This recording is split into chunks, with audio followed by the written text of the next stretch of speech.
Bonsoir et bienvenue dans cette nouvelle édition de 24 heures Sénat. Voici les titres.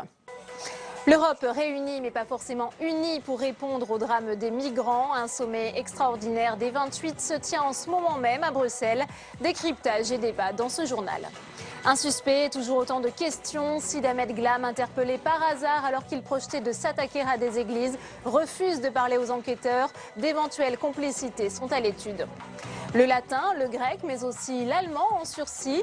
Les enseignants s'inquiètent des conséquences de la réforme du collège sur l'apprentissage de ces langues. Reportage dans cette édition. Depuis le début de l'année, ils sont près de 1750 migrants, des hommes, des femmes et des enfants à avoir péri en mer. Face à ce drame humain, les dirigeants européens sont réunis à Bruxelles pour empêcher de nouvelles catastrophes. Des propositions sont sur la table, mais seront-elles vraiment efficaces? Nathalie Guilloire. Une Europe sous pression, une Europe au pied du mur face au drame humain en Méditerranée. À Bruxelles, les 28 sont conscients des enjeux d'une situation devenue intenable. J'espère que cet après-midi, des mesures fortes seront prises et j'en suis convaincu parce que la Méditerranée ne peut pas être transformée en cimetière. Face à l'urgence, l'Europe est obligée de réagir. 10 propositions sont sur la table pour lutter plus efficacement contre le trafic de migrants. La principale mesure vise à renforcer les opérations de contrôle et de sauvetage en donnant plus de moyens à Frontex, l'agence pour la surveillance des frontières européennes. L'Europe veut également s'attaquer aux trafiquants qui proposent aux migrants de traverser les frontières pour quelques milliers d'euros. La Commission veut donc taper fort et envisage la confiscation et la destruction des embarcations utilisées pour traverser la Méditerranée. Autre mesure forte, la volonté de mieux répartir les réfugiés entre États, car les demandes d'asile explosent. Si l'idée de quotas est avancée, elle n'est pas partagée par tous. Les discussions autour de ce plan d'action ont lieu en ce moment même à huis clos. Et sur place, François Hollande a estimé que pour mettre fin au drame des migrants en Méditerranée, il fallait notamment réparer les erreurs du passé en Libye, visant ainsi son prédécesseur Nicolas Sarkozy. On l'écoute. Il y a la question libyenne. Et si, là il ne s'agit plus de l'Europe, si le monde reste indifférent à ce qui se passe en Libye, alors même si on met davantage de moyens, davantage de surveillance, davantage de présence en mer, davantage de coopération, davantage de lutte contre les terroristes, il y aura toujours cette cause terrible qui est le fait que ce pays n'est plus dirigé, il n'est même plus gouverné, il est dans le chaos. Et la question, c'est de savoir comment se fait-il qu'après une intervention, il y a maintenant plus de 3 ans et demi, il n'y ait eu aucune réflexion sur ce qui devait se passer après. Alors maintenant, il s'agit de réparer les erreurs d'hier. Et on va tout de suite retrouver en direct de Bruxelles Nora Hamadi. Bonsoir Nora. Alors où en sommes-nous ce soir des discussions entre les 28 États membres ? Eh bien Delphine, les négociations sont toujours en cours. On s'attendait à un sommet plutôt court puisqu'on savait approximativement quelles allaient être les conclusions. Toutefois, les négociations sont en cours. Vous l'entendiez, cette possibilité en fait de se partager des réfugiés, en l'occurrence 5000, ne fait absolument pas consensus. Tout comme la possibilité des destructions en fait de bateaux utilisés par les migrants puisqu'elle doit être validée juridiquement. Et ça, c'est Federica Mogherini, la haute représentante aux affaires étrangères, qui devra le présenter au prochain Conseil ou dans le cadre des prochaines proposition de la Commission sur cette question des migrations qui devrait avoir lieu en mai. En attendant, chacun s'accorde pour dire qu'il faut effectivement aider les pays du sud de la Méditerranée, notamment la Libye. On vient d'entendre François Hollande sur cette question. Et le principe en fait de doubler les moyens de l'opération Triton et de l'agence Frontex a été acté. C'est toutefois beaucoup trop court pour notamment les parlementaires européens, et ça pour tous les groupes du Parlement européen, y compris les conservateurs qui demandent un effort supplémentaire faire. Et ici, en fait, tout le monde crée un sommet un petit peu petit bras, hein. Le leader des conservateurs parle d'un sommet pour la photo. Le leader des libéraux parle de gesticulation de chef d'État. En gros, dans une conférence de presse, Martin Schulz, le président du Parlement européen, a même fait pression sur les chefs d'État et de gouvernement en disant que le Parlement européen et les députés étaient prêts à bloquer des textes pour faire pression sur ces questions d'immigration et pour demander en fait aux chefs d'État et de gouvernement d'avoir une véritable politique en la question, ce qu'ils demandent depuis déjà des années. En somme, en gros, tout le monde pense ici que ce sera un sommet pour la forme et sans réponse concrète à la clé. La seule réponse, finalement, c'est ce sommet. Merci beaucoup Nora pour toutes ces précisions. Alors on vient de l'entendre, la question de l'accueil des migrants est au cœur des négociations, d'autant que des différences existent entre les pays du Nord et du Sud de l'Europe en matière de politique migratoire. Samia Dechir. La Méditerranée, porte d'entrée de l'Union européenne pour des milliers de migrants. Depuis le début de l'année, 35 000 personnes ont débarqué sur les côtes du sud de l'Europe, en Grèce, en Espagne, mais surtout en Italie, débordée par les 25 000 arrivés sur son territoire en à peine 4 mois. L'Italie se tourne vers le reste de l'Union, laquelle détourne son regard, et du coup l'Italie laisse passer. Si le sud de l'Europe doit gérer seul l'afflux massif des arrivées, l'accueil des demandeurs d'asile en revanche ne semble pas obéir à une division nord-sud. En 2014, 600 000 demandes d'asile ont été accordées dans l'Union européenne, avec des disparités très fortes liées à la politique de chaque État membre. L'Allemagne, à elle seule, on a accueilli 200 000. La Suède est à plus de 85 000. L'Italie est à la hauteur de la France, aux alentours de 65 000. Pendant que la Grande-Bretagne, on a près de 30 000. Il existe pourtant, en cas d'afflux massif de déplacés, un mécanisme de répartition équitable entre les pays membres, la directive de protection temporaire. Mais elle n'a jamais été appliquée, l'Union européenne considérant qu'il n'y a pas d'afflux massif, malgré les 170 000 réfugiés arrivés en 2014. En France, l'enquête se poursuit 24 heures après l'interpellation de Sim Ahmed Glam, toujours placé en garde à vue. Il projetait de commettre un attentat contre des églises.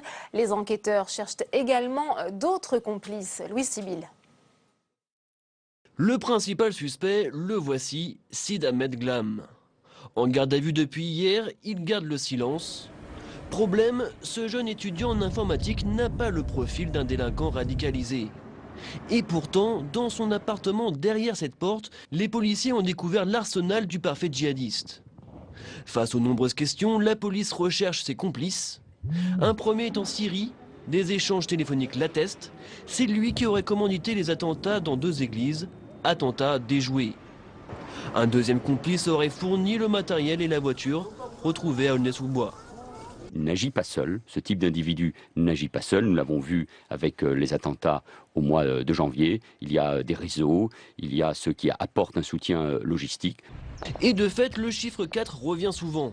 4 fusils, 4 gilets pare-balles. D'autres personnes sont donc suspectées. Sa compagne, par exemple, aurait joué un trouble jeu. Les policiers ont retrouvé chez elle des dizaines de codes pour envoyer des messages cryptés. Aujourd'hui, hommage appuyé à Caudry dans le Nord pour Aurélie Châtelain. C'est l'unique victime de ces attentats. Elle a été abattue dans sa voiture dimanche dernier. Difficile encore de savoir précisément les raisons de son meurtre. 178 lieux de culte catholique sont sous protection spécifique. Le cardinal de Paris invite à la mesure. Nous ne voulons pas céder à l'idée que nous sommes des victimes exceptionnelles. Cet après-midi, le procureur n'a voulu donner aucune information. L'enquête se poursuit. Mickaël Zamès nous a rejoint sur ce plateau. Bonsoir Mickaël. Bonsoir Delphine. Alors l'exécutif a choisi de médiatiser cet attentat déjoué en plein un examen de la loi sur le renseignement par le Parlement. Oui, je dirais pas qu'ils ont joué la dramatisation.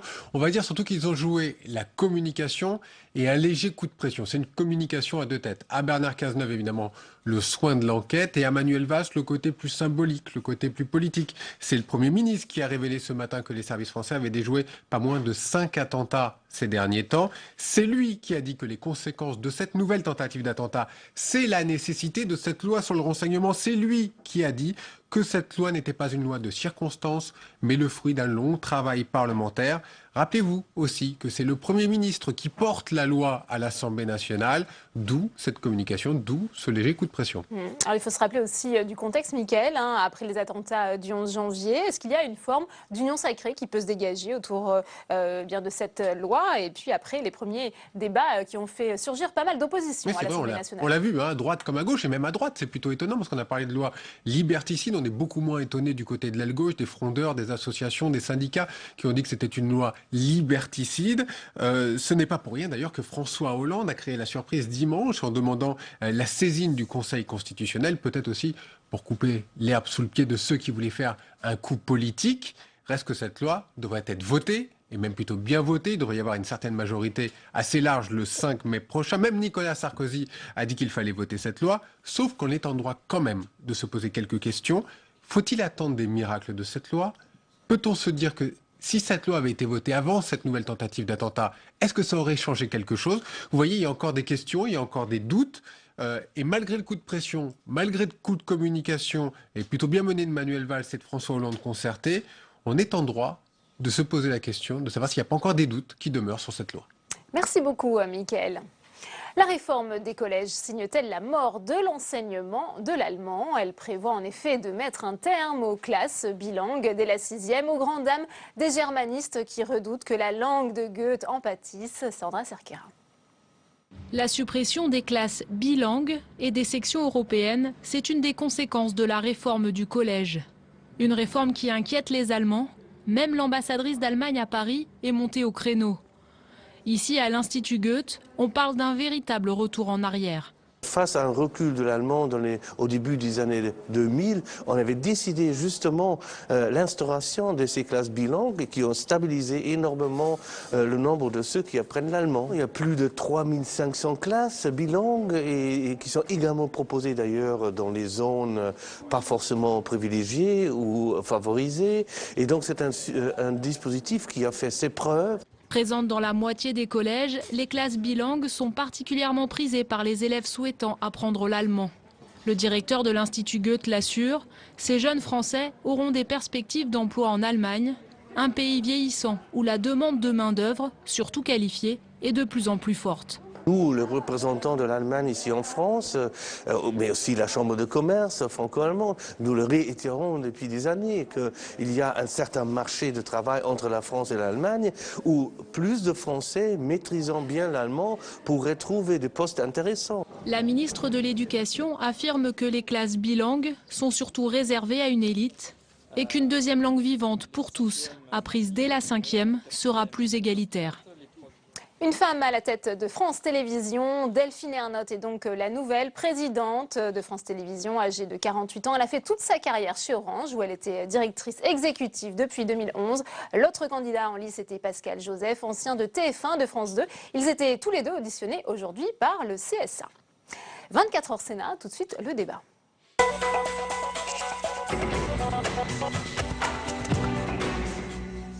Et on ouvre le débat consacré à ce défi qui s'impose à l'Europe après le naufrage de ces migrants en Méditerranée avec nos invités ce soir sur ce plateau. Joël Garriaud-Mellam, bonsoir. Merci d'être avec nous. Sénateur UMP représentant les Français hors de France. Avec nous également Marie Martin, bonsoir. Bonsoir. Vous êtes chargée de programme Migration et Asile au réseau Euroméditerranée des droits de l'homme, MDH, et Henri Weber, vous êtes directeur des études auprès du premier secrétaire du Parti socialiste en charge des études européennes. Merci d'être avec nous. Alors cette Europe, Joël Garriaud-Mellam, elle s'est réunie, mais est-ce qu'elle peut être unie pour empêcher de nouveaux drames humains selon vous? Écoutez, c'est indispensable. Nous n'avons plus le choix. Ce qui s'est encore passé cette semaine est inadmissible. C'est une honte pour nous tous. Il faut que nous soyons unis. Il est absolument impensable qu'encore aujourd'hui, il y ait 28 politiques différentes, politiques d'asile, politiques d'attribution des visas. Nous ne pouvons plus tolérer cela. Je crois que c'est vraiment un avertissement. Frontex a un budget qui est lamentable. C'est un tiers de ce qu'est le budget de Mare Nostrum. Mare Nostrum, opération italienne, et nous devons rendre hommage aux Italiens, opérée avec 9 millions d'euros par mois, Frontex 3 millions, les missions ne sont pas les mêmes, mais nous devons aller de l'avant. La politique de surveillance des frontières de l'Union européenne est l'équivalent de 0,14% de ce que dépensent les États-Unis pour la surveillance de leurs frontières. Et pire que tout, c'est ce drame humain. Nous ne pouvons plus laisser ces gens mourir, laisser la Méditerranée devenir cette hécatombe. C'est vraiment notre responsabilité d'agir. Marie-Martin, qu'attendez-vous de ce sommet européen qui se déroule en ce moment même à Bruxelles? Alors, nous avons une analyse un petit peu différente de la vôtre sur la question de Frontex.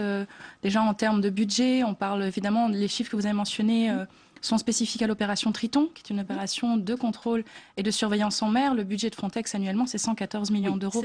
C'est énorme et ça comprend tout un tas de tâches. Et ce que nous disons effectivement, c'est que surveiller n'est pas veiller sur les personnes et que le mandat de Frontex, d'ailleurs son directeur exécutif l'a rappelé dans la presse et sur le site de l'agence, que Frontex n'a pas vocation à faire de la surveillance en mer. Ce que nous demandons instamment, c'est un programme de renforcement des moyens de sauvetage en mer, les moyens nationaux qui existent déjà, puisque coordonner tout ceci par des moyens européens donnerait des moyens techniques, humains, financiers, qui sont pour le moment beaucoup plus alloués à la surveillance des frontières et ne permettent pas de sauver les gens, de sauver les vies. Alors il y a effectivement des obligations qui incombent à Frontex, mais vous citez les États-Unis, je me permets de rebondir sur cet exemple.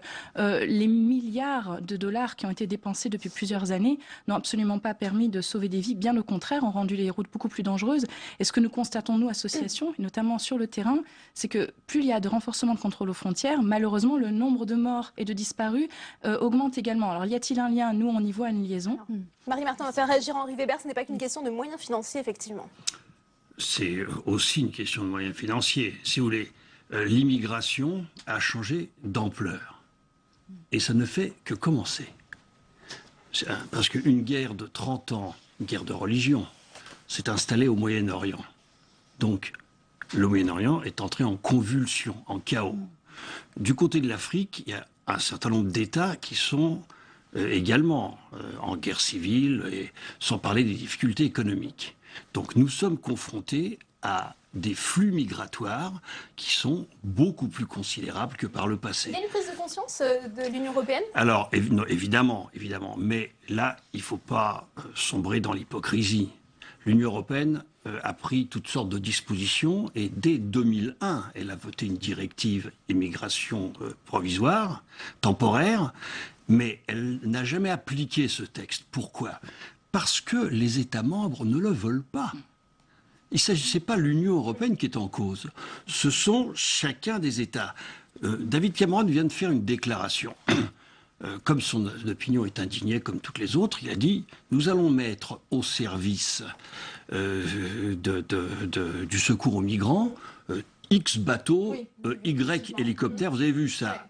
Mais, évidemment, pour reconduire ce que nous repêcherons vers le pays le plus proche. » Autrement dit, la question fondamentale, je suis tout à fait d'accord qu'il est nécessaire de renforcer le sauvetage en mer considérablement et faire au moins ce qu'ont fait les Italiens avec Mare Nostrum. C'est la priorité. Bon, parce qu'eux mettaient 9 milliards de leur poche, d'euros par mois, alors que l'opération Triton, qui est une opération de surveillance et pas de secours, n'en met que 3. Bien, alors, certes, il faut renforcer les moyens de sauvetage, mais la question fondamentale, c'est comment on partage le fardeau. Comment on accueille. Or, le gros des immigrés reste sur leur continent. Le gros des Syriens, les 4 millions de Syriens, ils sont en Turquie, ils sont au Liban, ils sont en Jordanie. Quelques dizaines de milliers viennent vers nous. Il faut les accueillir et il faut les répartir. Il n'y a aucune raison qu'ils restent en Italie. Mesdames, comment on partage ce fardeau, pour reprendre l'expression qui vient d'être employée? Alors, elle est des Italiens. Oui, pas de oui. Il faut dire que les Français font beaucoup moins que les autres pays européens. Si on compare les chiffres avec la Suède, qui est pourtant un pays beaucoup plus petit, avec l'Allemagne, nous n'accueillons que très peu de réfugiés. Simplement 3 000 réfugiés syriens. C'est 20 000, 30 000 dans ces deux pays. Donc déjà, là encore, nous devons répartir le fardeau. Alors nous savons très bien que l'opinion publique n'est pas favorable en mettant en place des à quotas de l'arrivée. réfugiés, par exemple. Écoutez, c'est une hypothèse qui, on l'a vu avec Nour Hamadi, pose problème. Oui, je crois qu'il y a un élément beaucoup plus important. Il me semble indispensable d'essayer de freiner le départ sur place. Parce que quel est-il le problème? Le problème, c'est une question de développement économique. Bien évidemment, il y a des gens qui fuient la guerre et c'est terrible, ces réfugiés syriens que j'ai vus dans de nombreux camps en Jordanie ou en Irak également. Mais il faut absolument essayer de les dissuader. Ils sont à la recherche d'un Eldorado. Ils se ruinent pour payer ces passeurs. Il faut aider le développement. Et notre aide publique au développement ne cesse de baisser, moins 9%, enfin, c'est considérable. Marie Martin, parce que ce n'est pas qu'une question non plus de développement économique, il y a aussi une question de politique. Mais est-ce qu'il faut les dissuader, comme vient de le dire la sénatrice Garriaud-Mellam? Nous sommes favorables à la circulation des personnes. Donc pour le moment, nous, on ne demande effectivement pas cela. Ça demeure un défi dans la mise en pratique. Ce qu'on constate, c'est qu'on a beau vouloir dissuader les personnes, ça ne fonctionne pas. Que quand on parle de rétention administrative, ça ne fonctionne pas. De réadmission des personnes, ça ne fonctionne pas, puisque tout simplement, les personnes ont le désir de circuler pour des raisons qui leur appartiennent. Et puis de plus en plus, il faut quand même être conscient que la plupart des personnes qu'on voit périr en mer aujourd'hui sont des personnes qui ont besoin de protection internationale, notamment des réfugiés de Syrie, mais aussi des Palestiniens. Vous avez aussi des personnes de la Corne de l'Afrique. Donc des personnes qui, de toute façon, ont besoin de protection internationale, ne la trouvent pas. Vous avez aussi des personnes qui, peut-être, n'auraient pas besoin de protection internationale car elles viennent du Sénégal, de la Gambie, des pays qui ont été cités ces derniers jours, mais qui étaient par exemple en Libye. Et donc, dans un chaos total, ne pouvons pas rentrer dans leur pays d'origine. Que fait-on pour ces personnes? Il est impératif de travailler à leur accueil. Henri Weber, c'est vrai qu'on ne peut pas non plus dissuader des migrants qui ont besoin, qui cherchent une protection de la part des pays de l'Union européenne. Oui, il faut admettre que ça va être un des problèmes des prochaines décennies. Bien sûr. Que de toute façon, il y a un problème mondial. C'est pas un problème français ni européen. C'est vrai qu'on a l'impression que c'est l'Europe qui a signé. Non. Aux États-Unis, le plus grand mur du monde, c'est celui qui est construit entre les États-Unis et le Mexique. Bon. Et puis, il y en a beaucoup d'autres en Asie également. Autrement dit, c'est une des conséquences de l'explosion démographique, c'est une des conséquences de la mondialisation que l'amplification des mouvements migratoires. Alors, on peut se mettre la tête dans le sable en disant on ne veut pas voir ça parce que ça ne fait pas plaisir à nos électeurs, mais c'est un problème objectif auquel on est confronté. À partir de là, le problème, c'est de comment le maîtriser. Alors, bien sûr, on doit le maîtriser en essayant de pacifier les théâtres de guerre, mais ça, c'est une longue affaire, en favorisant le développement.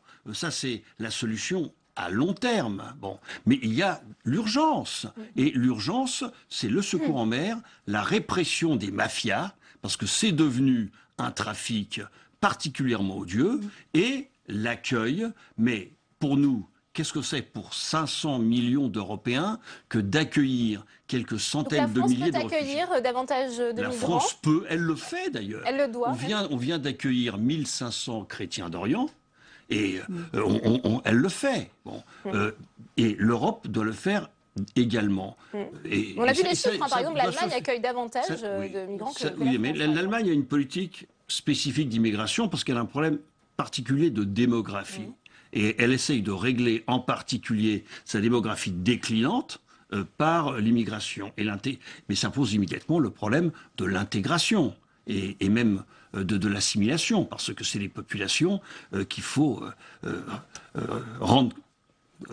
permettre la cohabitation avec les autres. Parce que ça va poser un sacré problème, et c'est une des raisons de la montée de la xénophobie et de l'extrême droite. Regardez le score de l'extrême droite dans un pays prospère comme la Finlande. Alors, Joëlle Garriaud-Mellam, peut-être sur cette question, est-ce que la France peut accueillir davantage de migrants, selon vous ? Nous pouvons toujours accueillir des migrants, mais je crois vraiment que ce n'est pas la solution, parce que ce chiffre va ne pas cesser de s'amplifier et nous ne pourrons pas continuer à faire face à ces afflux si nous n'essayons pas de résoudre le problème à la source. Une chose, par exemple, toute simple. Ce qui est dramatique, c'est que ces gens se font exploiter par ces mafias qui les ruines. Alors qu'est-ce qu'on fait des passeurs? Parce que là, lors justement, les choses les plus importantes sont lutter contre les passeurs, lutter contre ce blanchiment d'argent et surtout travailler à la source. Parce que se passe-t-il aujourd'hui? Une famille qui veut émigrer va faire appel à des passeurs parce qu'elle ne pourra pas émigrer légalement. Parce que les demandes de consulat dans les consulats européens de visa sont tellement longues qu'elles préfèrent tenter leur chance pour se retrouver sur place. Si nous arrivions à avoir une politique européenne de délivrance de ces visas humanitaires sur place, avec une vraie coopération avec les pays d'émigration et de transit, en sachant que bien sûr c'est très difficile dans un État comme la Libye, qui est un État qui n'existe plus en tant qu'État. Mais nous devons absolument travailler au départ, parce que ça coûte beaucoup plus cher pour un émigrant de payer un passeur que de prendre un billet d'avion. À la fois sur la question des passeurs, puisqu'on sait que voilà, on propose de détruire les bateaux ou d'intervenir militairement, il n'y a pas consensus au sein de l'Union européenne sur cette question. Non, alors très honnêtement, ça risque pas vraiment de résoudre le problème, si tant est que le problème ce soit celui des passeurs, ce que nous ne croyons pas. Alors ça ne veut pas dire qu'il n'y a pas des personnes qui profitent de la vulnérabilité des personnes migrantes et réfugiées. Ça, il faut bien savoir aussi que cette vulnérabilité, elle est le résultat quand même direct de l'absence de mobilité, comme vous le disiez, régulière pour ces personnes. Alors ça peut être effectivement des personnes qui ont besoin de protection internationale, qui n'ont pas accès au visa humanitaire. Ça, c'est un scandale, il faut bien le dire. Vous avez des personnes aujourd'hui qui demandent à accéder à l'asile, qui ne peuvent pas y accéder. Vous avez des personnes qui demandent à accéder au regroupement familial parce qu'un de leurs proches a obtenu l'asile en Europe, qui ne peuvent pas les rejoindre. Vous avez aussi des personnes qui tout simplement ont envie de partir et ne peuvent pas obtenir de visa, on va dire, de non de protection internationale. Donc on a appelé ça des migrants économiques. Ça peut être des étudiants, ça peut être des personnes qui veulent chercher ou qui ont besoin de partir pour diverses raisons. On est quand même sur des délivrances de visa au compte-gouttes. Si vous prenez l'accord qui lie la France et la Tunisie, par exemple, de gestion concertée des flux migratoires, on est sur un engagement de la France de donner 9000 visas par an pour des travailleurs. En termes concrets, ce n'est que 3000 visas qui sont délivrés par an. Donc on a aussi un problème de compréhension de la migration, on va dire, dite économique, et de la possibilité pour les gens aussi de se réaliser. Et c'est un véritable scandale parce qu'au final, le fardeau, comme certains l'appellent effectivement, devient un énorme défi et pose des problèmes sécuritaires dans les pays qui sont Henri Weber, on sait qu'on est en plein débat sur la réforme du droit d'asile. Le texte doit arriver au Sénat très prochainement. Est-ce que ce texte apparaît finalement complètement inadapté? On sait que certains sénateurs, notamment à droite, demandent son report. C'est déjà un gros progrès sur l'existant, puisqu'il réduit considérablement les délais pour la décision. Le problème, c'est que... On a vu le rapport de la Cour des comptes, très critique sur le droit d'asile en France. Ben oui, ça dure 29 mois, je crois. 29 mois, vous vous rendez compte. Alors, les gens arrivent en famille, mais on nous a donné des exemples de cette famille de Syriens. Et les gens déboutés restent en France. À Strasbourg. C'est ce qui ressortait du rapport de la Cour des comptes. Pendant 29 mois, presque 3 ans, ils n'ont pas de réponse. Et fort peu de droits. Bon. Bien donc, ça, c'est pas possible. Raccourcir, et c'est ce que veut faire la loi, fondamentalement. Je comprends pas pourquoi le Sénat s'y oppose. Bon. Mais, ou plus exactement, je comprends trop bien. Le Sénat demande son rapport, elle a jugé inadapté au regard de la situation ces derniers jours. Oui, c'est pas une raison pour garder le statu quo. Hein. C'est toujours la même chose. Quand on n'a pas tout, on dit qu'on n'a rien. C'est pas vrai. On peut prendre un peu, si ça améliore. Joëlle Garriaud-Mellam, sur cette réforme du droit d'asile. C'est une directive européenne qui nous oblige à réduire la durée d'attente et c'est une très bonne chose. Mais il y a aussi certains points très particuliers. Par exemple, un demandeur d'asile qui est en situation jugée régulière, en attente, ne peut pas travailler. Mais c'est épouvantable parce qu'on est en train de lancer ces gens qui sont sans ressources dans les bras de personnes vous êtes pour leur qui donner vont... ce droit, alors. C'est ça que vous proposez. Moi, oui, absolument. Ça, c'est une idée personnelle. D'ailleurs, D'ailleurs, j'ai un amendement dans ce sens que je compte déposer parce que ça me paraît indispensable. Je ne sais pas si c'est déjà vous serez suivi par vos collègues. C'est déjà inscrit dans le droit européen. Nous verrons, mais je crois qu'il faut vraiment clarifier les choses. Il faut rendre les choses beaucoup plus saines parce qu'actuellement, cette situation est lors du débat parlementaire. Merci à tous les trois d'avoir été les invités de cette édition. Avant de se quitter, cette dernière information, l'Indonésie annonce avoir donné l'ordre de préparer les exécutions de 10 condamnés à mort pour trafic de drogue, dont le Français Serge Atlaoui. Aucune date n'a pour autant été fixée pour le moment. À 22h, vous retrouvez Sonia Mabrouk. Bonne soirée, à demain.